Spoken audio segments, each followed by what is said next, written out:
There are a lot of reasons people like late-night comedians. They're funny, mostly lighthearted, and they wrap up the week's biggest news stories in a way that's easy to understand. But are they doing more harm than good? And how can they change to have a better impact on society? The 2016 election was an amazing time for the late show genre.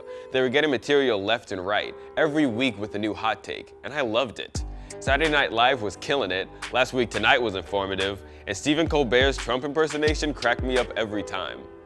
But once the election ended, they kept making the same jokes. It got repetitive, tired, and at some points, it felt mean. Straight from the mouth of this Jerry Falwell in blonde larval form. Tons of people talk about how they liked Colbert before he got obsessed with Trump. And you can find plenty of articles online about how Trump is bad for comedy, making the shows repetitive and predictable. I think Trump's kind of bad for comedy. You think? Really? In a way, yeah. Most comics in the States are starting to do the same jokes just because Trump is so on everybody's mind. Shows like Stephen Colbert, Saturday Night Live, and Samantha Bee tend to attack right-leaning citizens and pigeonhole them as uneducated, racist bigots.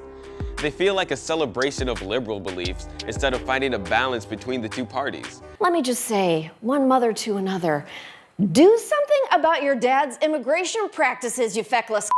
All this does is alienate Republicans and keep Democrats in a bubble. It would be great if they interviewed right-wing voters without such a smug tone, and they could not spend the majority of every show telling the same played-out jokes they do every night. Of course, there are valid reasons to love these shows. Sometimes they can feel like the only reliable source of news coverage. But when it gets to a point where you're not being challenged intellectually, then they're not doing their jobs. Comment below and tell me what you think. My name's Riley with Youth Radio, and thanks for watching.